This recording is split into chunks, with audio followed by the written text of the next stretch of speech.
నమస్కారం అండి. ఈ కాయలు ఉన్నాయి కదా, ఈ మరుగుమందులు అతి పవర్ఫుల్ కాయలు. ఈ ఎప్పుడు పడితే అప్పుడు దొరకదండి. దీన్ని సంవత్సరానికి ఒకటేసారికి దొరికిద్ది. ఈ కాయలు మొత్తం ఎండబెట్టి మనం పొడి లెక్క చేసి మరుగుమందులో ఉపయోగించాలి. ఇవి ఒకటే కాయలు కాకుండా ఇక ఇలాంటి మొక్కలు, ఇలాంటి కాయలు, ఈ కాయలు ఒక 7, మొక్కలు ఒక 7 రకాలు, మొత్తం 14 రకాలు ఉంటాయి. ఈ కాయలు అనేది అతి పవర్ఫుల్ కాయలు. ఈ మరుగుమందులు, ఈ మరుగుమందు ఎవరు పెట్టాలంటే విడిపోయిన భార్య భర్తలకైనా, ప్రేమికులకైనా ఇవి పెట్టాలి. అత్త కోడల మధ్య సమస్య వచ్చినా ఇవి పెట్టాలి. ఈ కాయలు ఉన్నాయి కదా, ఈ కాయలు పెట్టాలి. ఈ కాయలు ఎండబెట్టి మనం దంచి పెట్టాలి.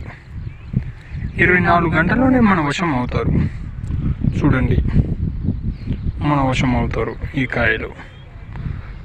నా మొదటిసారిగా చూసినైతే నా వీడియోలు సబ్స్క్రైబ్ చేసి పక్కన ఉన్న గంట బిల్ని క్లిక్ చేయండి. ఓకే, ధన్యవాదాలండి.